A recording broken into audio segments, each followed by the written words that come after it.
السلام علیکم ورحمۃ اللہ وبرکاتہ۔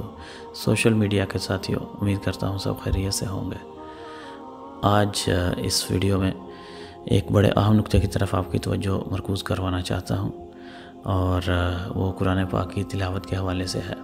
جیسا کہ قرآن پاک میں اللہ سبحانہ و تعالیٰ ارشاد فرماتا ہے، اعوذ باللہ من الشیطان الرجیم، بسم اللہ الرحمن الرحیم، وَرَتِّلِ الْقُرْآنَ تَرْتِيلًا، اور قرآن کو ترتیل کے ساتھ پڑھو، قرآن کو ٹھہر ٹھہر کر پڑھو۔ سورہ بقرہ میں اللہ سبحانہ وتعالیٰ ایک مقام پر ارشاد فرماتا ہے، جس کا ترجمہ کچھ یوں ہے کہ اور جنہیں ہم نے کتاب دی، اور جنہیں ہم نے کتاب دی، وہ کتاب کی اس طرح تلاوت کرتے ہیں جس طرح اس کو تلاوت کرنے کا حق ہے۔ تو ان دو آیات اور ان کے ساتھ ایک حدیث مبارکہ ملانا چاہوں گا کہ نبی علیہ السلام نے ارشاد فرمایا، زین القرآن بِأَصْوَاتِكُمْ، کہ قرآن پاک کو خوبصورت کرو، مزین کرو، اس کو آراستہ کرو اپنی آوازوں کے ذریعے۔ تو ماہ رمضان جو اب الحمدللہ دوسرا اشرا بھی اختتام کو ہے، تو یقیناً تمام مسلمان اس سے بھرپور استفادہ حاصل کر رہے ہوں گے، روزے رکھ رہے ہوں گے، اور روزوں کے ساتھ ساتھ جو ہے نا وہ قرآن پاک کی تلاوت بھی کوشش کر رہے ہوں گے کہ زیادہ سے زیادہ کی جائے۔ لیکن اب ہمیں غور کرنا ہے، تفکر کرنا ہے کہ کیا ہم قرآن پاک کی تلاوت اس طرح کر رہے ہیں جس طرح اس کو تلاوت کرنے کا حق ہے؟ کیا ہم تجوید کے جو قواعد ہیں، یعنی کہ حروف کی جو مخارج ہیں، ان کا لحاظ کر رہے ہیں؟ حرکات و سکنات جو ہیں ان کو ہم نے کہاں پہ مد کرنا ہے، کہاں پہ حرکت ہے، کہاں پہ حرف کو کھینچنا ہے، کہاں پہ اس کو نہیں کھینچنا، کہاں پہ حرکت ہے، جو ہے نا ان سب چیزوں کا ہم اندازہ لگا رہے ہیں؟ کیا اس کا لحاظ رکھ رہے ہیں؟ اگر تو یہ ساری چیزیں کر رہے ہیں تو مبارک ہو۔ نبی علیہ السلام نے ارشاد فرمایا کہ قرآن پاک کی تلاوت کے ہر حرف کے بدلے 10 نیکیاں ہیں، اور فرمایا کہ میں نہیں کہتا کہ الف لام میم ایک حرف ہے، بلکہ فرمایا کہ الف حرف ہے، لام حرف ہے اور میم حرف ہے، یعنی کہ یہ 3 الگ الگ حروف ہیں۔ تو الف کے بدلے 10 نیکیاں، لام کے بدلے 10 نیکیاں اور میم کے بدلے 10 نیکیاں، یہ تب ملیں گی جب ہم قرآن پاک کو اس طرح تلاوت کریں گے جس طرح اس کو تلاوت کرنے کا حق ہے۔ لیکن اگر ہم نے قرآن پاک کو غلط پڑھا تو اس کا وبال بھی ہے۔ ایک جگہ ارشاد فرمایا کہ قرآن پاک کو بعض تلاوت کرنے والے ایسے ہوتے ہیں کہ وہ قرآن پاک کی تلاوت کرتے ہیں، قرآن پاک ان پر لعنت کرتا ہے۔ اللہ سبحانہ و تعالی ہمیں ایسوں میں سے نہ فرمائے۔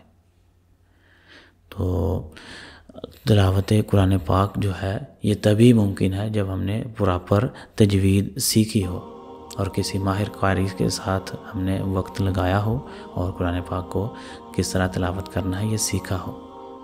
اگر بچپن میں ہم نے کہیں جو ہے نا وہ گلی کوچوں میں، محلوں میں سیکھا ہے، تو ہمیں ایک دفعہ، کم از کم ایک دفعہ آپ کسی قاری کے ساتھ بیٹھیے، آپ محلے کی مسجد کے جو قاری ہیں آپ ان کے ساتھ تنہائی میں بیٹھیے اور قاری صاحب سے عرض کیجیے کہ جناب میں جو ہے نا آپ کو قرآن پاک سنانا چاہتا ہوں، آپ مجھ سے تھوڑا قرآن پاک کی کوئی چند آیات سنیے اور آپ یہ تصدیق کیجیے، آپ یہ مجھے بتائیے کہ کیا میں قرآن پاک کو صحیح تلاوت کر رہا ہوں یا کوئی غلطیاں تو نہیں کر رہا۔ اگر غلطیاں ہوں گی تو نکل جائیں گے، اور اللہ کے بندو اگر آپ صحیح پڑھ رہے ہیں تو کانفیڈنس بڑھ جائے گا، کیا جائے گا آپ کا۔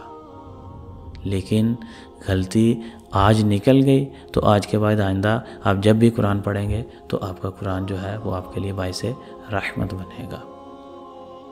چند مسالے میں آپ کو قرآن پاک میں سے ہی دیتا ہوں، آپ غور کیجئے گا کہ چھوٹی چھوٹی جو غلطیاں ہیں یہ ان کے کرنے سے معنی اتنے بڑے ہو جاتے ہیں کہ جان بوجھ کر اگر بندہ یعنی کہ ایسی غلطی کرے تو وہ کفر تک لے جائے گی۔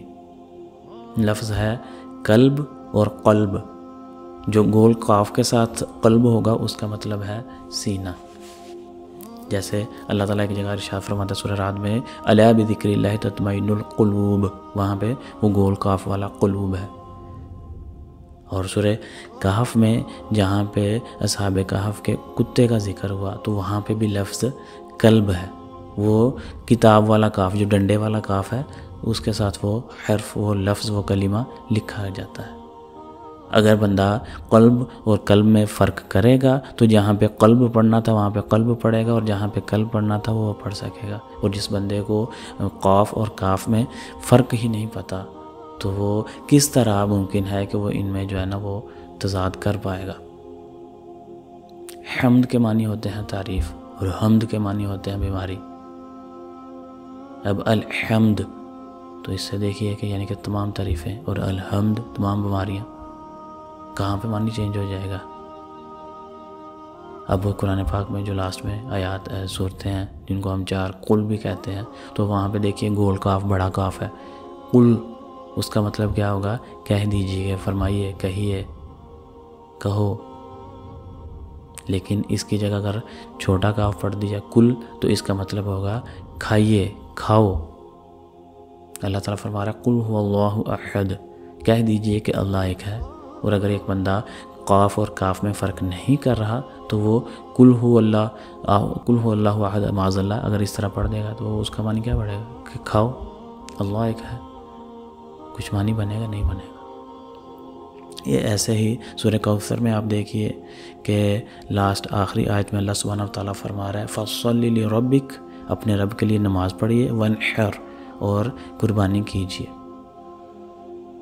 وَانْحَرْ کا مطلب قربانی کرنا ہے، اس کی جگہ اگر کوئی وَانْحَرْ پڑھ دے گا تو اس کا مطلب ہوگا اور جھڑکیے، جیسا کہ وَأَمَّا السَّائِلَ فَلَا تَنْحَرْ، یعنی کہ اور جب کوئی سائل، کوئی سوال کرنے والا سوال کرے، فلا تنہر، تو اس کو جھڑکیے مت۔ تو تنہر کا مطلب ہے کہ جھڑکو، لا تنہر اس کو مت جھڑکیے، اور ونحر کا مطلب ہے قربانی کیجیے، اور ونحر کی جگہ ونحر پڑھ دیا تو کیا ہوگا؟ فصلی لربک، اور اپنے رب کے لیے نماز پڑھیے، ولا تنہر، اور جھڑکیے معاذ اللہ۔ سمجھانے کے لیے میں یہ ترجمہ کر رہا ہوں، کوئی فتویٰ نہ لگائے۔ تو یہ ساری چیزیں ہیں، تو چھوٹی چھوٹی جو ہے نا وہ حرکات و صنعت کے تبدیلی سے دیکھیں کتنا فرق پڑ رہا ہے، اور اسی طرح دیکھیں کہ لفظ کے کھینچنے سے اور اس کو چھوٹا کرنے سے بھی فرق پڑ جاتا ہے، تو معنی کہیں کا کہیں جو ہے نا وہ تبدیل ہو جاتا ہے۔ تو امید کرتا ہوں کہ میری یہ چند مثالیں جو میں نے آپ کی خدمت میں عرض کی ہیں، ان کے پیش نظر آپ جو ہے یہ اس بات کو ضرور پلے سے باندھیں گے، اور کوشش کریں گے کہ آپ ایک دفعہ ویریفائی کر لیجئے کیا آپ واقعی اس طرح قرآن پاک پڑھتے ہیں جس طرح قرآن پاک کو پڑھنا چاہیے، جس طرح اس کو تلاوت کرنے کا حق ہے۔ اگر تو ایسا پڑھیں گے تو الحمدللہ کوئی حرج نہیں، ویریفیکیشن ہو جائے گی، لائف ٹائم ٹینشن ختم۔ لیکن اگر کوئی غلطی ہوئی تو وہ نکل جائے گی۔ یہ قطع یہ شیطان کو اور نفس کو جو ہے نا یہ آپ کو دھوکے میں ڈالنے مت دیجئے کہ یار اگلا کیا سوچے گا، کہ لو جی بندہ 40 سال دا ہو گیا، بندہ 45 سال دا ہو گیا، 60 سال دا بابے ہو رہی نے، انہوں نے قرآن ہی پڑھنا نہیں آ رہا۔ بھائی یہ آج کی اگر شرمندگی بھی ہو نا، آج کی شرمندگی اٹھانا روز محشر کی شرمندگی سے کروڑہ درجے بہتر ہے، کیونکہ آج اگر آپ کو احساس ہو گیا نا کہ آپ کی یہ غلطیاں تھیں تو آپ توبہ کر لیں گے، مرنے کے بعد جب پتہ چلا تو توبہ ہوگی نہیں۔ باقی یہ جو ہے اللہ سبحانہ و تعالیٰ ہمیں صحیح معنوں میں قرآن پاک کو سمجھ کر، سیکھ کر، اس طرح پڑھنے اور اس طرح سمجھ کر اس کو جو ہے نا تلاوت کرنے کی توفیق عطا فرمائے جس طرح اس کو تلاوت کرنے کا حق ہے۔ جزاک اللہ خیرا کثیرا۔